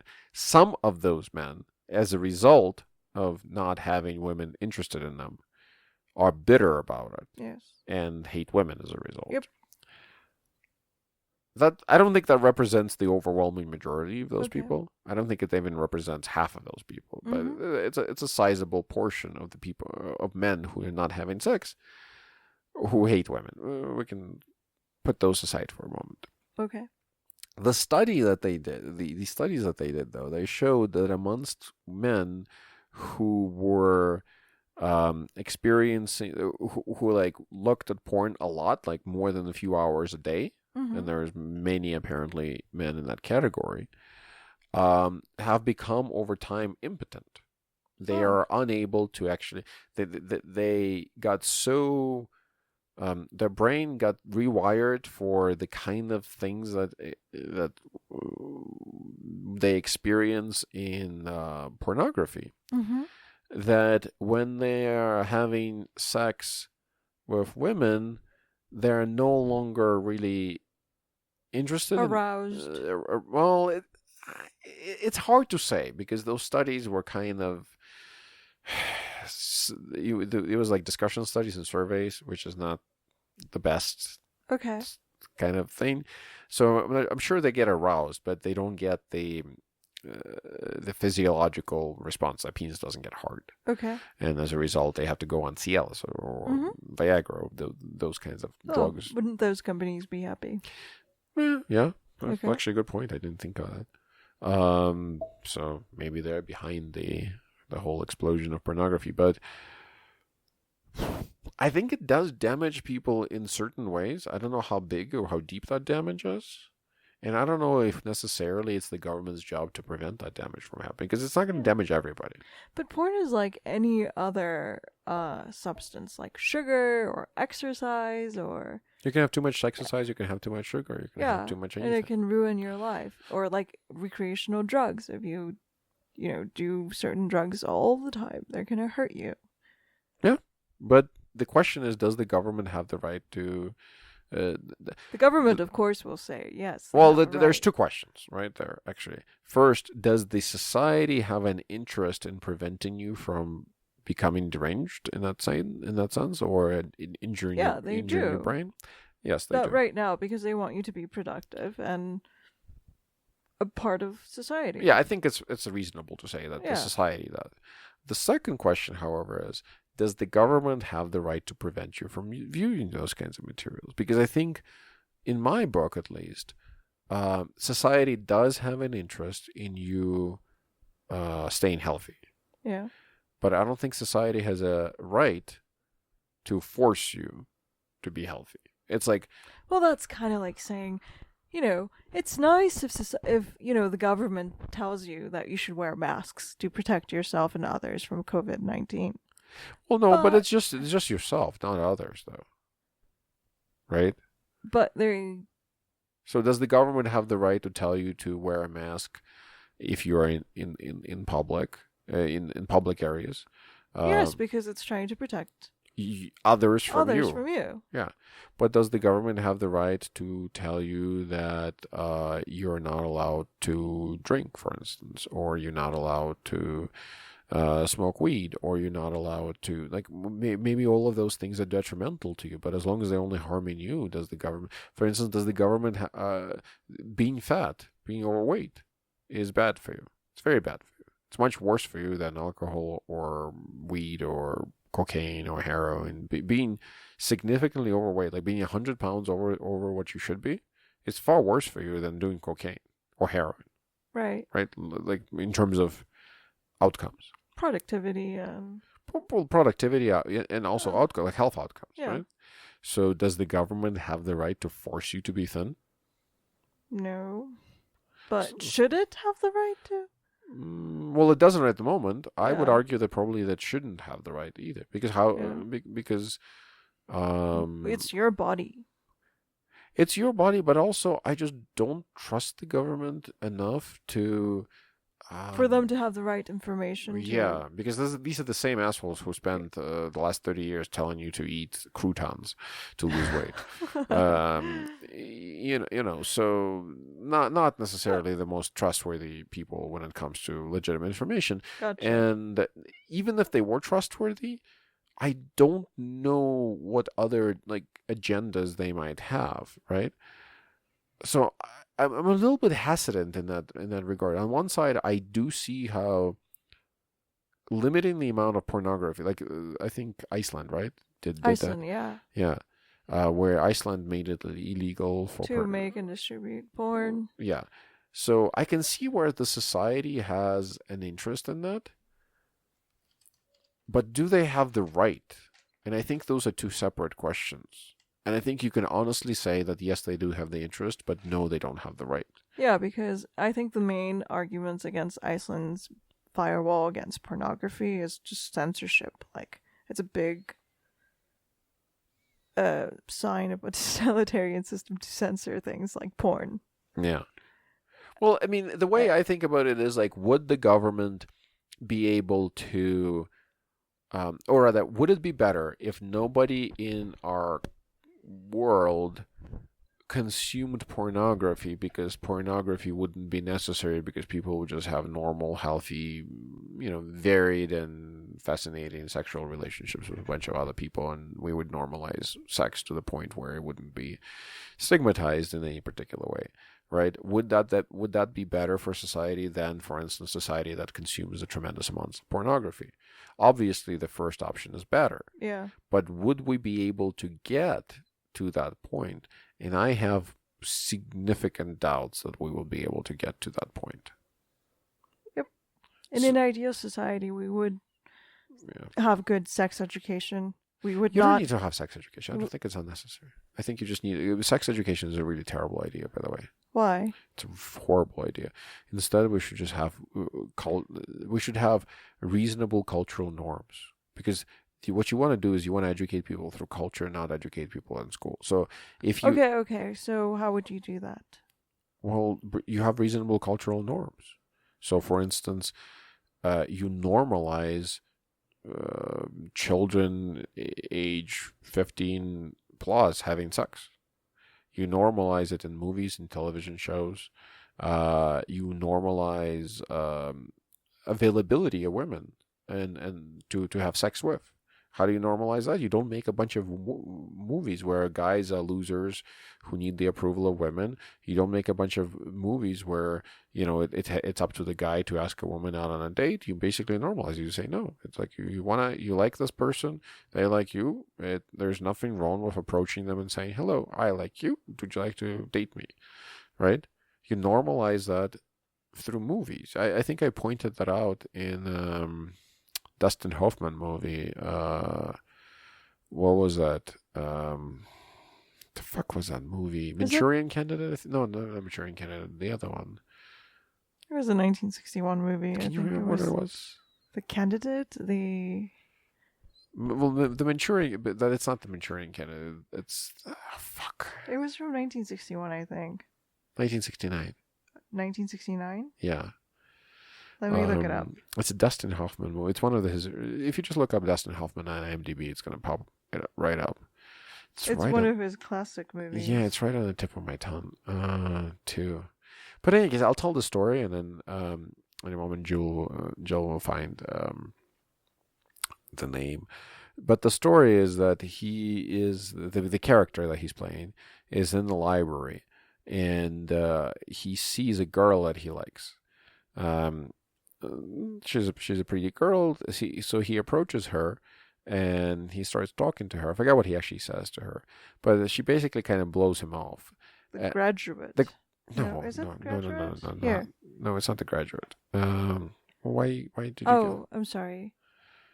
I thought you might recognize the photo of the movie he was in the 1960s from IMDb. Well, he was really young, Dustin Hoffman. But why you just gave me Dustin Hoffman's? Yeah, and you can look. I'll flip through the movie. I just don't remember. I just remember them jogging together. To be honest. Yeah. So stop. Let me take a look. Where is his filmography? It's going to be under videos. Let's see. We're exploring live here in IMDb's website. At filmography right here. All filmography. Actor. He was an actor in that. And let's go back to...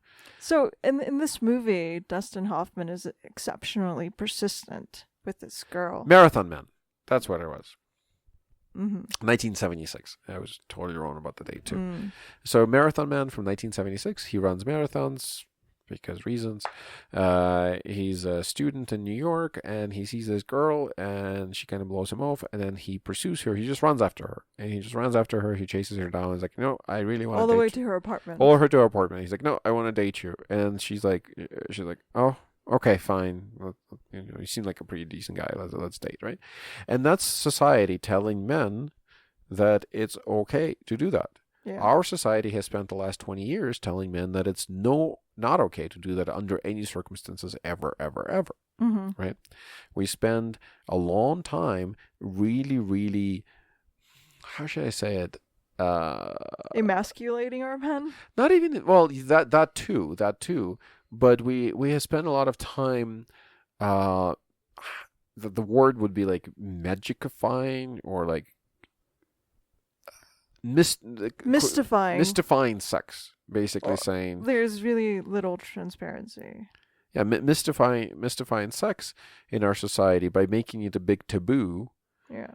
And but at the same time making things like pornography quite available, right? Mm-hmm. Back in the day, in the 1800s and 1900s, like the first part of the 19th or 20th century, sex was relatively taboo, but it was also not very available to like random everyday people, right? Mm-hmm. I mean, other than with your wife or your girlfriend or whatever, but you didn't have like, proliferation of pornography, for instance, right? Yeah. And what is pornography, anyways?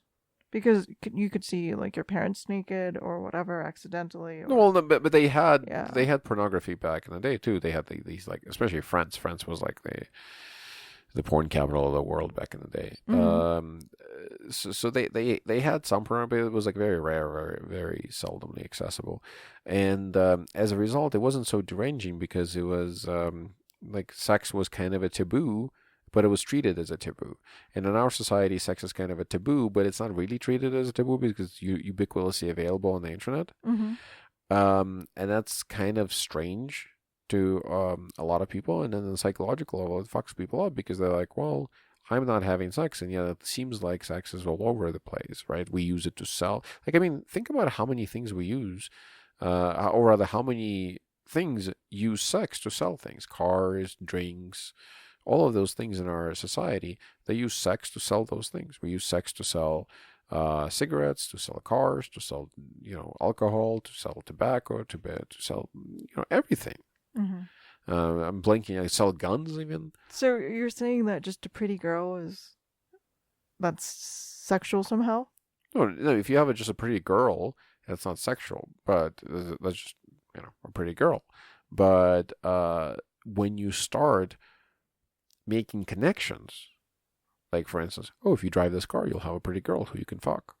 Then you're using sex to sell. You're saying like, oh, look at this pretty girl, isn't she pretty? Look at this car, isn't it pretty? No, you're making a connection in people's minds. You're like, okay, if you have this car, then you can fuck this girl. That's really, or like if you drink this drink, then these girls will find you funny. Drink Bud Light. It's a subconscious connection there, right? So we use sex all the time to sell, but then we say no, but it's bad. That's deranging.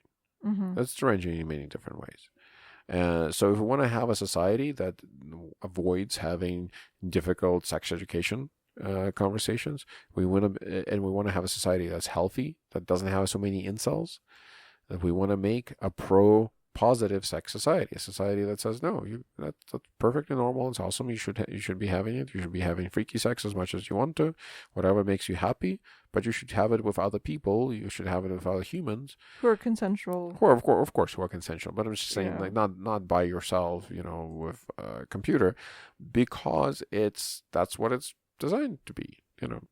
We want you to, condoms should be readily available in all high schools, in bathrooms, like they should be free. I mean, or like tissue, like we don't charge people in bathrooms for paper towels. Why can't we not charge them for condoms? Like, why? People always say we need to end teen pregnancy. We need to reduce teen pregnancy. We have managed to reduce teen pregnancy. We have managed to reduce teen pregnancy, right? But when people were screaming that at the top of their lungs, I was like, have you tried putting condoms in bathrooms? Oh no, you only believe in abstinence-only education. Why is that? Yes. It's just fucking stupidity. This abstinence-only education in general was complete fucking nonsense to me from day one, because I was thinking to myself, like, how is that even good from a point of view of Christianity? Like, because Christians believe that you should not have sex unless you have a spouse. Okay. So exploratory sex obviously is not a thing that Christians condone. Well, but why don't they condone it? Why don't Christians ever ask themselves the fucking question why, instead of blindly believing shit? Has it ever occurred to them that because it can lead to pregnancies and unhappy. It can lead to pregnancies. Societies. Pregnancies lead to unhappy societies if they're had too early. Yeah. Right, that's bad. Well, it's a burden on your society. It's a huge burden on your society. And especially for this Western culture. It's a Western American culture. It's a burden for your society, for any society, really. I was reading that in Iceland, they tend to have children in their teenage years and out of wedlock, and if a woman gets pregnant during her teens, she has the support of society, her family and her friends, and they, Well, just because they have the support doesn't mean that support is free, right? Mm-hmm. So it's still detrimental to the society to have a woman who's now having a child before her time, right? Mm-hmm. Before she's ready. I don't think that's necessarily beneficial to a society, right? Mm-hmm. But why do all these religions have prohibitions against sex before marriage? Even though, like the most famous pregnancy in the Bible was clearly done out of wedlock. Jesus. Well, You feel so strongly about this. Go on. it is true, though. I mean, it's written in the fucking book. So, it's a miraculous conception, right? Immaculate conception. My ass. But in any case, and then of course you get. I'm sorry to interrupt you, but I'm sorry to like jump to different topics. But then you get like these crazy Christian girls who grow up in crazy Christian households. Who fuck only in their ass because they keep saying that they're saving their vagina for their husband. Really? Yeah, technicallyvirgin.com, the whole thing. So and that's like a Christian thing, like for real. Like these people are not doing it because, well, maybe they're doing it because they just like being fucked in the ass, but they're claiming that it's because of their religion. I love how creative human beings are. Or like that thing that you talked about, or we saw recently about money and like lending, and like we invent these religions for ourselves, and then we invent ways to go around those religions. Does it ever occur to anybody that maybe like that religion has a lot of positive things in it, but some of these shit that we kind of outgrew, we can like get rid of it without coming up with nonsensical ways around it. Like we can say, back in the day, having sex out of wedlock was like a really terrible idea because you would have children and then your life would be fucked and then, bad things will follow. But nowadays we have condoms and we can prevent pregnancy if we don't want pregnancy. Because we have the pill, condoms, and... Well, forget about the pill. We have condoms. I don't understand what's wrong with condoms. We have condoms. They work. They work pretty well. We can distribute them and then we solve the problem. And then we can be like, there's a lot of other things that are left in the Bible that are pretty good. We can just get rid of this one thing that was probably okay back. I mean, think about it this way. There is an Old Testament to the Bible and there's a New Testament to the Bible, right? Mm-hmm. Clearly, the infallible God is a bit fallible, ain't he? If he had to write a second book, the first one wasn't good enough. Fallible, but flexible. Fallible. Because each situation required special... Did God create Adam and Eve? Amendments. According to the Bible. Yes, he did. Did God create Adam and Eve in his image? He did. Did Eve eat the apple? She did. What does that mean? God is an asshole. No, it means that God gave them free will. Yeah, he gave them free will, but he also made them in their own image. That means God is exactly the kind of asshole who would eat the apple. Okay. If left alone to his own devices. He was probably only pissed because he was saving that apple for himself. Okay. But it's true, right? Okay. All right.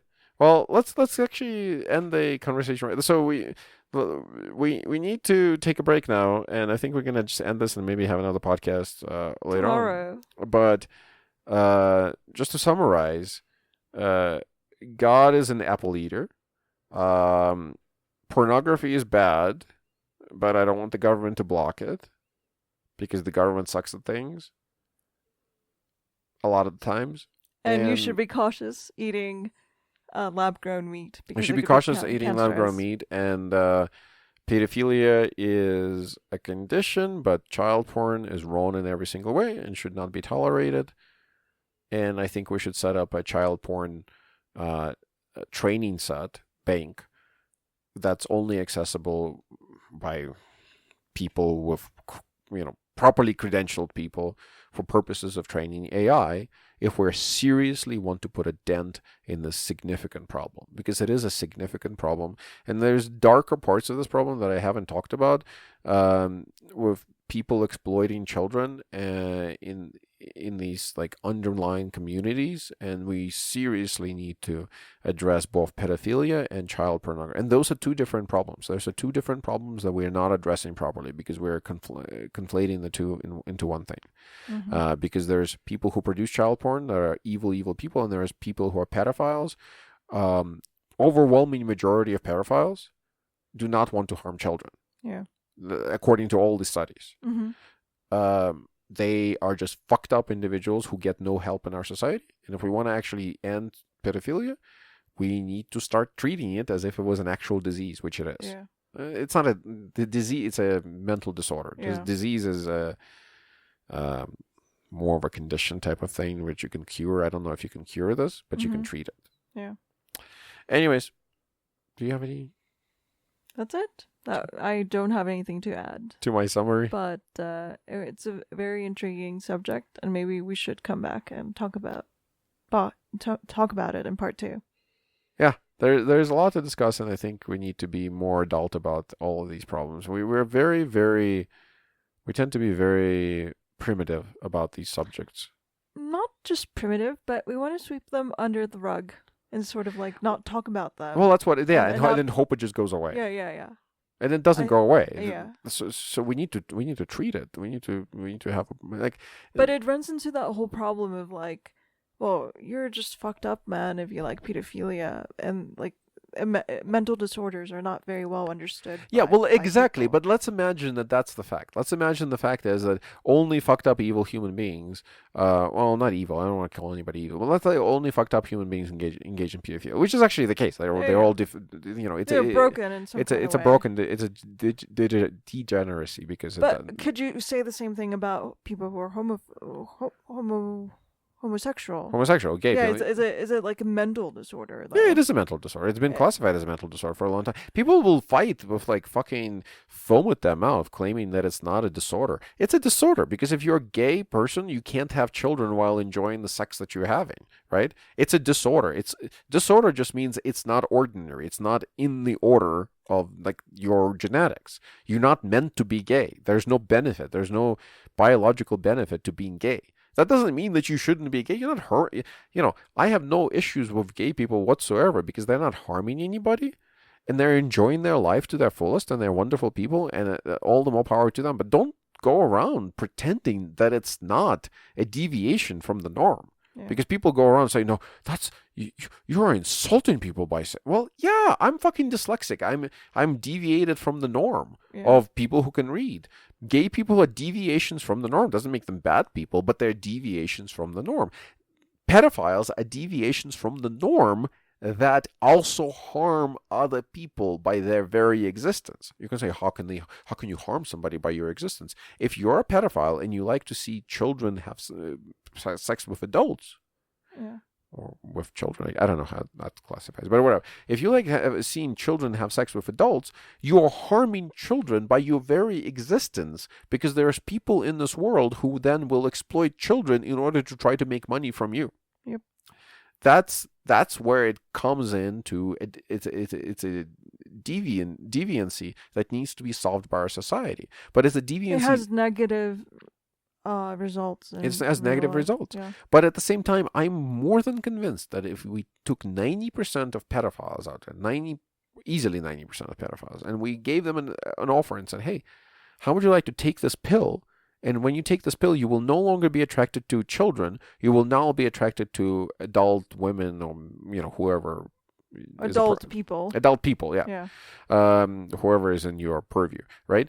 I would be willing to bet all the money that I have in this world that over 90% of pedophiles would gladly take that, assuming that there is no other problems with that pill, would take that pill and would instantly become attracted to more normal human beings. Why? Because I don't think most of them want it. It's just in their fucking brain and they're broken. So what we need to do is we need to address these people as if they're broken, not as if they're evil. Right. And we need to address the people who are producing the pornography as if they're evil. Yep.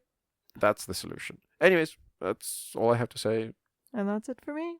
Okay. Bye, everyone. Bye.